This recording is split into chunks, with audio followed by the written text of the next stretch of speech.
আসসালামু আলাইকুম ওয়া রাহমাতুল্লাহি ওয়া বারাকাতুহু। বিসমিল্লাহ ওয়াসসালাতু ওয়াসসালামু আলা মান লা নাবিয়্যা বা'দা। সকল প্রশংসা গুণগান একমাত্র আল্লাহ তাআলার জন্য, যে মহান আল্লাহ রাব্বুল আলামিন আমাদেরকে আল কোরআনের প্রতি ঈমান আনার তৌফিক দিয়েছেন, এই কোরআনকে মানার তৌফিক দিয়েছেন। এজন্য আমরা শুকর আদায় করি আল্লাহ তাআলার, সকলেই বলি আলহামদুলিল্লাহ। অতঃপর সালাত এবং সালাম পড়ি আমাদের সেই রাসূলের উপর, যিনি আমাদেরকে আল্লাহ তাআলার কোরআনকে কিভাবে তাজিম করতে হবে, আল্লাহ তাআলা যে আমাদেরকে তার প্রতি ঈমান আনার তৌফিক দিয়েছেন, কিভাবে সেই মহান আল্লাহ তাআলার কৃতজ্ঞতা স্বীকার করতে হবে, সেই পথ নির্দেশিকা আমাদেরকে তিনি দেখিয়েছেন।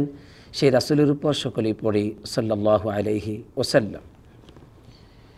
সুপ্রিয় দর্শক শ্রোতা, আমরা মসজিদে নববীর খুতবার অনুবাদ শুরু করতে যাচ্ছি। আজকের খতিব হচ্ছেন ফজিলাতুশ শেখ আলী বিন আব্দুর রহমান আল হুযাইফি হাফিজাহুল্লাহ। যে বিষয়ে তিনি আজ মুসলিম উম্মার জন্য খুতবাটি পেশ করেছেন মসজিদে নববীতে, তা হচ্ছে ঈমান এবং কোরআন নিয়ামতের শুকর আদায় করা। আমরা আজকে জানতে পারব আল্লাহ তাআলা যে আমাদেরকে ঈমান আনার তৌফিক দিয়েছেন, আল্লাহ তাআলা আমাদেরকে যে কোরআনুল কারীম দান করেছেন, কিভাবে এই সমস্ত নিয়ামতগুলোর কৃতজ্ঞতা স্বীকার করব, সে বিষয়গুলো আমরা জানব। আল্লাহ তাআলা আমাদেরকে মন দিয়ে শোনার তৌফিক দান করুক, আমিন। সম্মানিত খতিব সাহেব সর্বপ্রথমেই তিনি আমাদেরকে তাকওয়ার নসিহত করেছেন। বলেছেন, হে আল্লাহর বান্দারা, তোমরা আল্লাহ তাআলাকে ভয় করো। কিভাবে?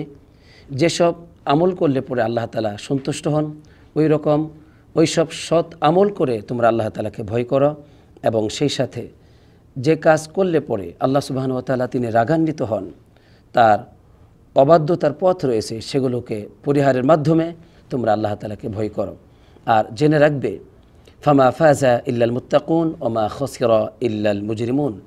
যারা মুত্তাকিন বান্দা তারাই সফলকামী হয়, আর অপরাধী যারা তারাই হয় ক্ষতিগ্রস্ত, নাউজুবিল্লাহ। এভাবে তিনি আমাদেরকে একটি ভূমিকা দেওয়ার পর, একটি ভূমিকা পেশ করার পর এবার বলছেন, এবার তিনি আমাদের কাছে ভাগ্যবান ব্যক্তিকে এবং হতভাগ্য ব্যক্তিকে আমাদের সমাজে এই দুটো বিষয়ের সুন্দর একটি চিত্র তিনি তুলে ধরেছেন।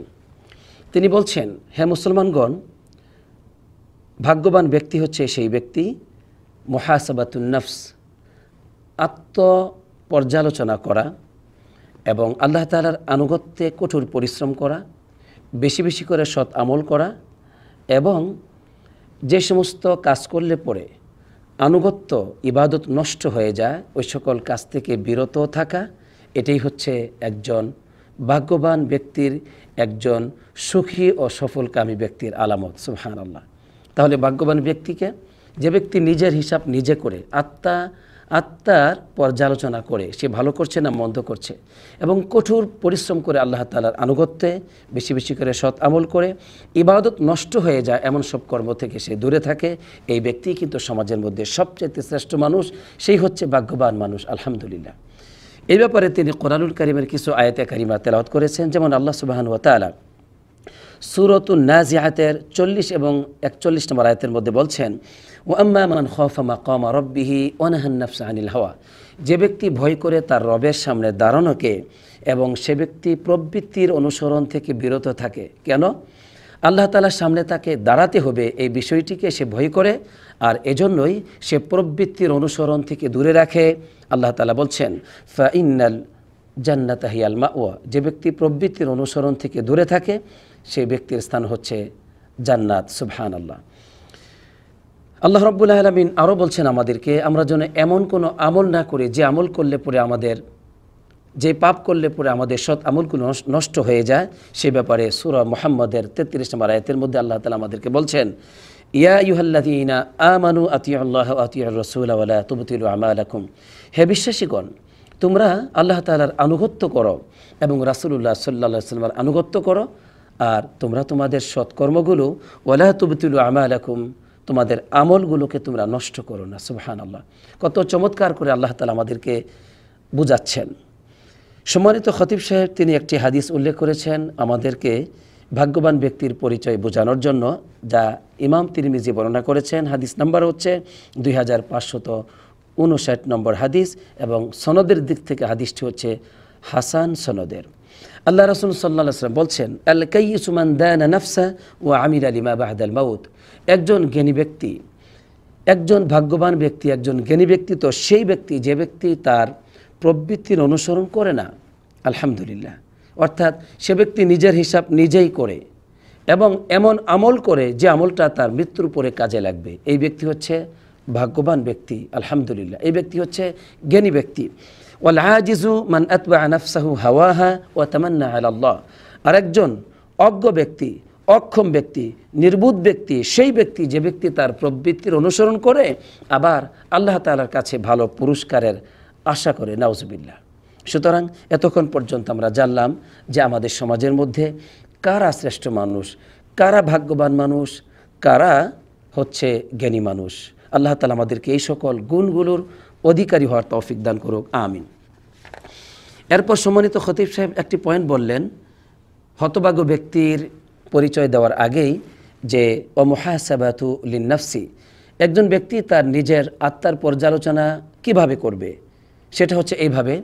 ওই ব্যক্তি তার অতীত জীবনের কথা সে চিন্তা করবে, বর্তমান জীবনের বিষয়গুলো নিয়ে সে চিন্তা করবে এবং সে ভবিষ্যৎ বিষয়গুলো নিয়ে চিন্তা করে আল্লাহ তাআলার কাছে সমস্ত পাপ থেকে সে তওবা করবে এবং যে সমস্ত কাজগুলো, অন্যায়গুলো তার ইবাদতকে নষ্ট করে দেয়, তার সৎ আমলগুলোকে বরবাদ করে দেয়, এগুলো থেকে সে বিরত থাকবে আর সেই সাথে অধিক কল্যাণকর কাজ করবে।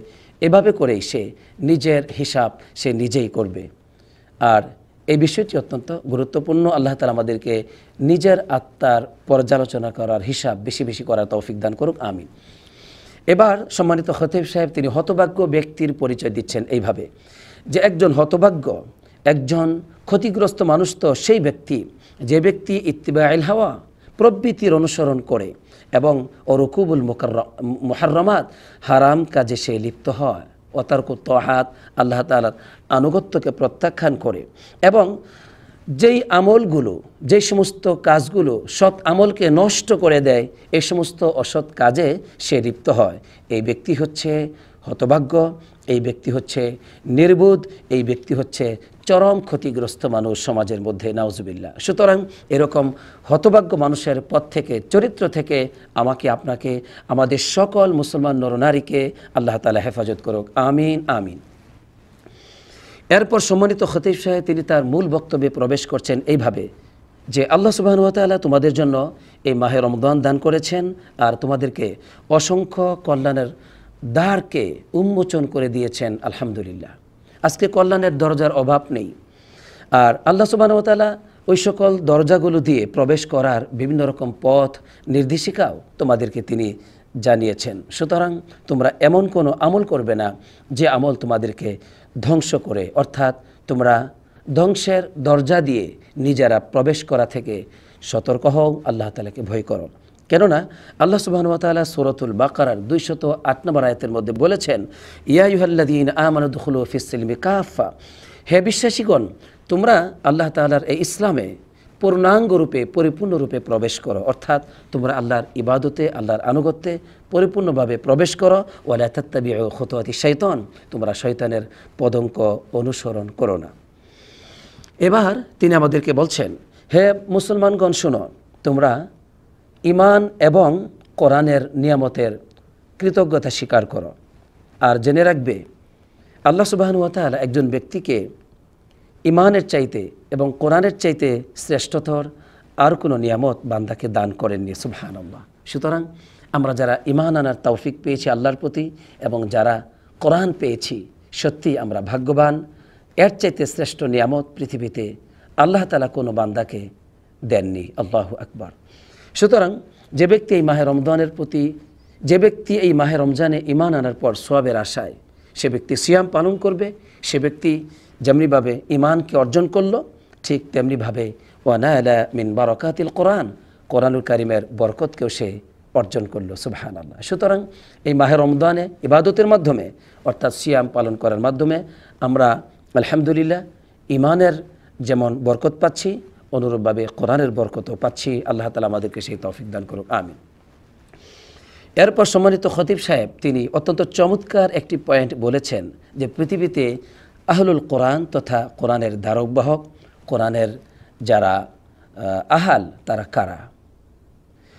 তিনি বলছেন যে ব্যক্তি কোরআনুল কারিমকে আমল করে সেই ব্যক্তি হচ্ছে কোরআনের ধারকবাহক, যদিও সে কোরআনকে মুখস্থ করে নাই। অনুরূপভাবে যে ব্যক্তি কোরআনুল কারিমের প্রতি আমল করে না, সে ব্যক্তি যদিও কোরআনকে মুখস্থ করেছে তারপরও সে কোরআনুল কারিমের আহাল হতে পারে না। তাই মুসলমানদের উচিত যে আল্লাহ রাব্বুল আলামিনের এই কোরআন এবং এই যে আল্লাহ সুবহানাহু ওয়া তাআলা তাদেরকে ঈমান দিয়েছেন এর শুকর আদায় করা। আল্লাহ তাআলা আমাদেরকে শুকর আদায় করার তৌফিক দান করুক, আমিন আমিন। এই পৃথিবীতে আমি আপনি যত কল্যাণ পেয়েছি, যত রহমত পেয়েছি, যত বরকত পেয়েছি, সাধারণ এবং অসাধারণ সকল কল্যাণই কিন্তু আল্লাহ তাআলা আমাদেরকে দান করেছেন রমজান মাসে কোরআনুল কারিমকে নাজিল করার কারণেই। অর্থাৎ পৃথিবীতে কল্যাণের পথ হচ্ছে কোরআনুল কারিম, আলহামদুলিল্লাহ। তাই আল্লাহ সুবহানাহু ওয়া তাআলা মুহাম্মদ সাল্লাল্লাহু আলাইহি ওয়াসাল্লামকে বলছেন যে ওয়াকাযালিকা আওহাইনা ইলাইকা রূহাম মিন আমরিনা মা কুনতা তাদরি মাল কিতাব ওয়ালাল ঈমান ওয়ালাকিন জাআলনাহু নূরান নাহদি বিহি মান নাশাউ মিন ইবাদিনা। হে রাসূল সাল্লাল্লাহু আলাইহি ওয়াসাল্লাম, আমি আপনার উপর আমি রূহকে নাজিল করেছি তথা জিবরিল আলাইহিস সালামকে নাজিল করেছি। আর আপনি তো জানতেন না যে কিতাব কি জিনিস আর কোরআন কি জিনিস, আপনি জানতেন না। অর্থাৎ কোরআন কি জিনিস আর ঈমান কি জিনিস আপনি জানতেন না।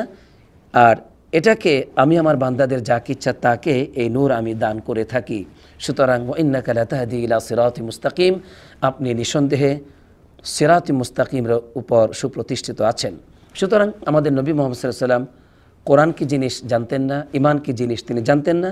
আল্লাহ তাআলা তাকে এই নিয়ামত দান করেছেন জিবরিল আলাইহিস সালামকে নাজিল করার মাধ্যমে। সুতরাং এই কোরআনকে যারা আঁকড়ে ধরবে, আল্লাহ তাআলার প্রতি যারা ঈমান আনবে, আল্লাহ তাআলা বলছেন যে ফাআম্মাল্লাযীনা আমানু বিল্লাহি ওয়া আতাসামু বিহি, যারা আল্লাহর প্রতি ঈমান আনবে এবং কোরআনকে শক্তভাবে আঁকড়ে ধরবে, ফাসাইয়ুদখিলুহুম ফি রাহমাতিন মিনহু ওয়া ফাদলিন ওয়া ইয়াহদিহিম ইলা সিরাতিন মুস্তাকিমা, যেমনটি আল্লাহ সুবহানাহু ওয়া তাআলা সূরাতুন নিসার 174 এবং 75 নম্বর আয়াতের মধ্যে আল্লাহ তাআলা বলছেন যে যারা আল্লাহর প্রতি ঈমান আনবে এবং কোরআনকে শক্তভাবে আঁকড়ে ধরবে, অচিরেই আল্লাহ তাআলা তাদেরকে তার রহমতে প্রবেশ করাবেন, তাদেরকে দান করবেন অনুগ্রহ, আর তারা সরল সঠিক পথ পাবে। আল্লাহ তাআলা তাদেরকে সরল সঠিক পথ দেখাবেন, আলহামদুলিল্লাহ।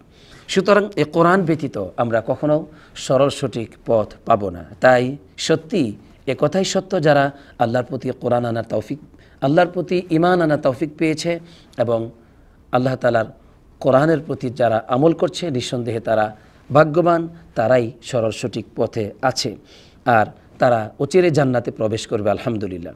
অপরদিকে যারা এই কোরআনের প্রতি ঈমান আনবে না, কোরআনকে বিশ্বাস করবে না, কোরআন অনুযায়ী আমল করবে না, আল্লাহ তাআলা তাদেরকে বলছেন ফান্নারু মাউঈদু, জাহান্নামী হচ্ছে তাদের অঙ্গীকার, অর্থাৎ তারা জাহান্নামে প্রবেশ করবে।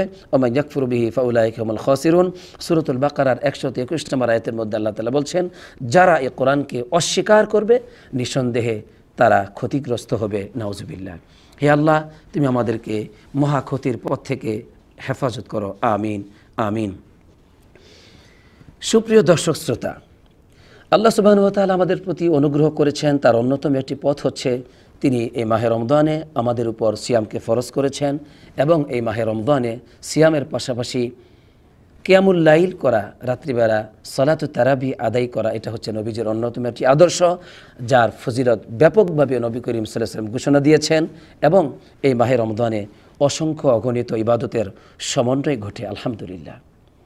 তাই একজন মানুষ যদি আল্লাহ তাআলার শুকর আদায় করে, তাহলে তার উপর যে আল্লাহ তাআলা নিয়ামত দিয়েছেন এই নিয়ামতগুলো অবশিষ্ট থাকবে, এই নিয়ামতগুলো আল্লাহ তাআলা আরও বৃদ্ধি করে দিবেন। এরপর সম্মানিত খতিব সাহেব বলছেন আমাদেরকে যে আমরা কিভাবে আল্লাহ তাআলার নিয়ামতের শুকর আদায় করব, তার পথ নির্দেশিকা আমাদেরকে তিনি দেখাচ্ছেন। তিনি বলছেন ওয়া শুকরু লিল্লাহি আযজা ওয়া জাল্লা আলা নিআমিহি ইয়াকুনু বিআনওয়াইল ইবাদাত, আল্লাহ তাআলার নিয়ামতের শুকর আদায় করা বা শুকর আদায়ের পদ্ধতি হবে বিভিন্ন রকম ইবাদতের মাধ্যমে। আর সবচেয়ে শ্রেষ্ঠ ইবাদত হচ্ছে এক আল্লাহ তাআলার একাত্মবাদকে গ্রহণ করা, তার তাওহীদকে গ্রহণ করা, আর মানবতার প্রতি ইহসান করা। সুবহানাল্লাহ। তাহলে আল্লাহর প্রতি তাওহীদ, আল্লাহর যে তাওহীদ তার প্রতি সুদৃঢ়ভাবে বিশ্বাস করা, সেই পথে চলা এবং মানবতার প্রতি ইহসান করা হচ্ছে শ্রেষ্ঠতম ইবাদতের, শ্রেষ্ঠতম শুকর আদায় করার পদ্ধতি। সমস্ত নবীগণ আল্লাহ রাব্বুল আলামিনের নিয়ামতের শুকর আদায় করেছেন বিভিন্নভাবে, তারা ইবাদতের মাধ্যমে। সুতরাং ইবাদত ব্যতীত আল্লাহ তাআলার শুকর আদায় করা হয় না। আমরা যতই শুধু মুখে বলি আলহামদুলিল্লাহ আলহামদুলিল্লাহ, আল্লাহ আমাদেরকে অনেক নিয়ামত দিয়েছেন, তা যথেষ্ট নয়, বরং আমাকে আপনাকে আল্লাহ তাআলার গোলামি করতে হবে, মানবতার প্রতি ইহসান করতে হবে। এই বিষয়গুলি আমরা এখন শুনব। আল্লাহ সুবহানাহু ওয়া তাআলা আমাদের নবী সাল্লাল্লাহু আলাইহি সাল্লামকে যেমন বলেছেন যে আমি আপনাকে কাউসার দান করেছি, ইন্না আতাইনাকাল কাউসার, অর্থাৎ আপনাকে অসংখ্য কল্যাণ দিয়েছি, অথবা এর অর্থ হতে পারে জান্নাতের একটি নহর আমি আপনাকে দান করেছি, আমি আপনাকে কাউসার দিয়েছি। সুতরাং ফাসল্লি লিরাব্বিকা ওয়ানহার, আপনি আপনার রবের জন্য সালাত আদায় করুন এবং কোরবানি করুন।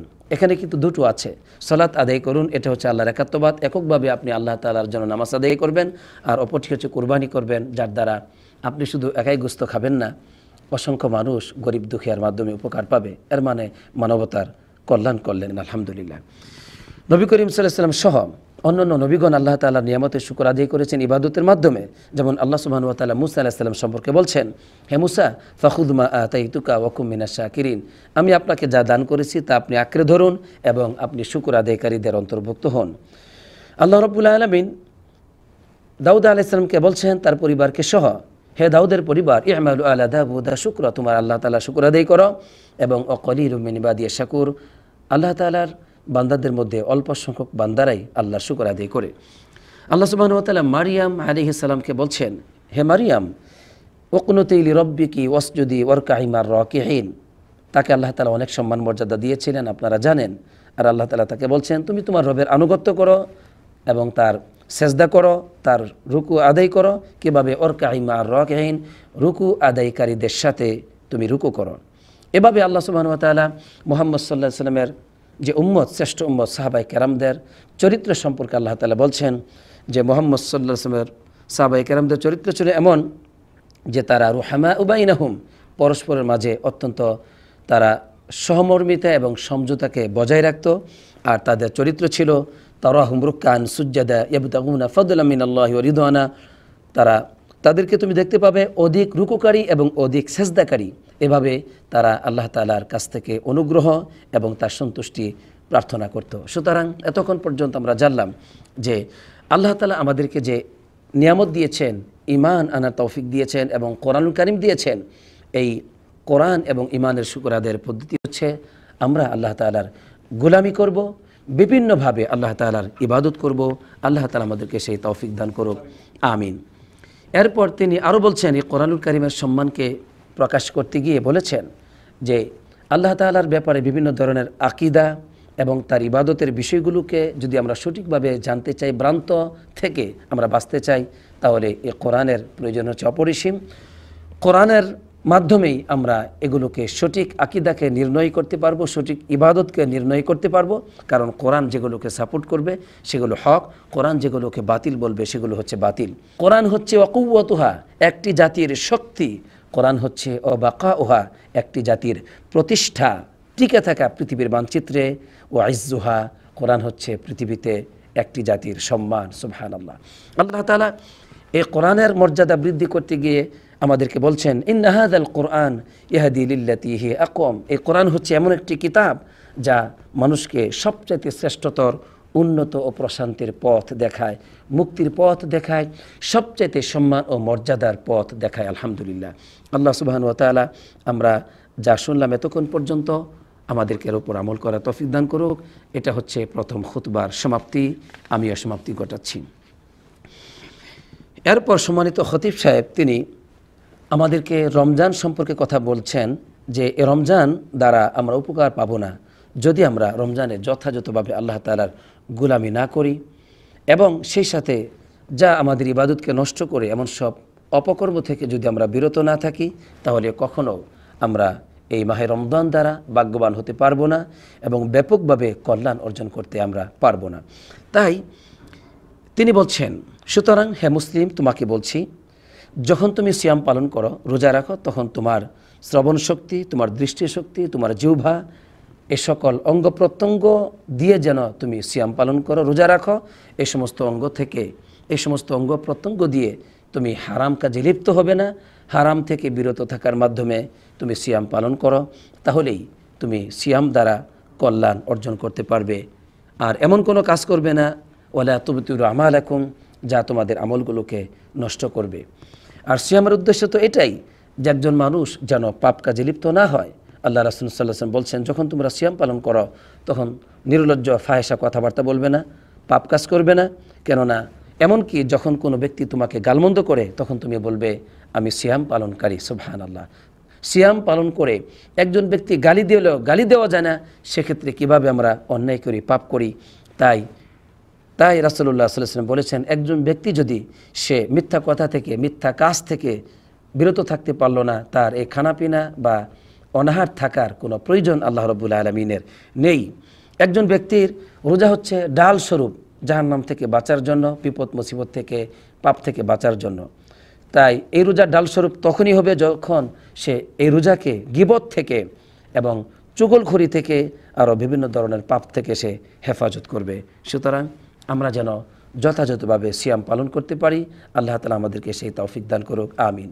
আমরা আজকে যা জানলাম, আজকে আমরা এই খুতবার মাধ্যমে জানতে পেরেছি যে ভাগ্যবান তারাই যারা আল্লাহর গোলামি করে এবং অন্যায় থেকে, হারাম থেকে বিরত থাকে। হতভাগ্য তারাই সমাজের যারা আল্লাহ তাআলার অবাধ্য হয়, আনুগত্যকে পরিত্যাগ করে, আল্লাহর আনুগত্য না করে প্রবৃত্তির অনুসরণ করে, তারাই হচ্ছে হতভাগ্য। আর কোরআন এবং ইমানের শুকর আদায় করার পদ্ধতি হচ্ছে আল্লাহ তাআলার গোলামির মাধ্যমে শুকর আদায় করা। তাই আসুন আমরা যদি আল্লাহ তাআলার গোলামি যথাযথভাবে করতে পারি এই মাহে রমজানে এবং মাহে রমজানের পরে, তাহলে আমরা এই পৃথিবীতে শ্রেষ্ঠ মানুষ হতে পারবো। এই কোরআন দ্বারা আমরা শুকর আদায় করে এই পৃথিবীতে শ্রেষ্ঠ উম্মত হতে পারবো। আখিরাতে আমরা জান্নাতি মানুষ হতে পারবো। আল্লাহ তাআলা আমাদের সবাইকে, প্রতিটি মুসলিম নরনারীকে এই কোরআনকে মূল্যায়ন করার তৌফিক দান করুক, ঈমানকে গুরুত্ব দেওয়ার তৌফিক দান করুক। আজকে যা শুনেছি আমাদের সবাইকে এর উপর জীবন গঠন করার তৌফিক দান করুক, আমিন। আসসালাতু ওয়াসসালামু আলা নবিয়িনা মুহাম্মদ ওয়া আলা আলিহি ওয়া সাহবিহি আজমাইন।